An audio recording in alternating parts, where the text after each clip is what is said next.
തലച്ചോറിലോട്ടുള്ള രക്തക്കൊഴലിൽ രക്തം കട്ടി പിടിക്കുമ്പോൾ നമുക്ക് സ്ട്രോക്ക് ഉണ്ടാകുന്നു. ആ അവസ്ഥയിൽ ആൻജിയോഗ്രാം ചെയ്ത് ആ രക്തക്കട്ടി മാറ്റുന്ന പ്രൊസീജിയറിനെയാണ് നമ്മൾ മെക്കാനിക്കൽ ത്രോംബെക്ടമി എന്ന് പറയുന്നത്. ഇതിലൂടെ ആ രോഗിയെ സ്ട്രോക്കിൽ നിന്നും പൂർണ്ണമായും രക്ഷപ്പെടുത്താൻ സാധിക്കും. ക്ലോട്ട് ബസ്റ്റർ മരുന്ന് അല്ലെങ്കിൽ രക്തം അലിയിക്കുന്ന മരുന്ന് അത് സ്ട്രോക്ക് വന്ന് 4.5 മണിക്കൂറിനുള്ളിൽ ചെയ്യണം.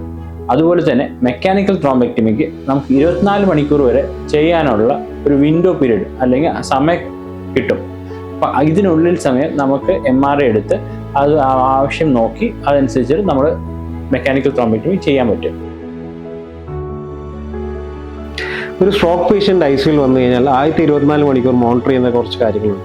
ഒന്ന് BP, സ്പെസിഫിക് ടാർഗറ്റ് ഉണ്ട്. ആ ടാർഗറ്റിൽ BP മെയിൻറ്റെയിൻ ചെയ്യേണ്ട ഇമ്പോർട്ടൻ്റ് ആണ്.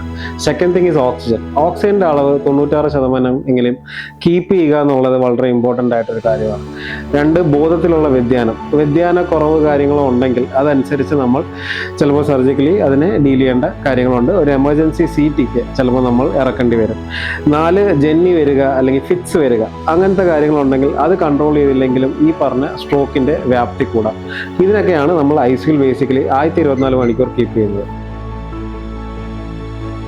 സ്ട്രോക്കിൻ്റെ ഫലമായിട്ട് തലച്ചോറിൻ്റെ ഉള്ളിൽ അമിതമായിട്ട് നീര് വെക്കുകയോ രക്തസ്രാവം ഉണ്ടാവുകയോ ഒരു 30 cc കൂടുതലുള്ള രക്തസ്രാവം ഉണ്ടാവുകയോ ചെയ്തിട്ടുണ്ടെങ്കിൽ നമ്മൾ ശസ്ത്രക്രിയ അഡ്വൈസ് ചെയ്യാറുണ്ട്.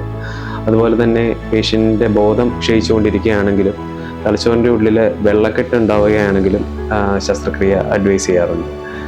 വെൻട്രിക്കുലോസ്റ്റമി, ഡീകംപ്രസീവ് ക്രാനിയക്ടമി മുതലായ ശസ്ത്രക്രിയയാണ് സ്ട്രോക്കിന് അടിയന്തര ഘട്ടങ്ങളിൽ നമ്മൾ ചെയ്യാറുള്ളത്.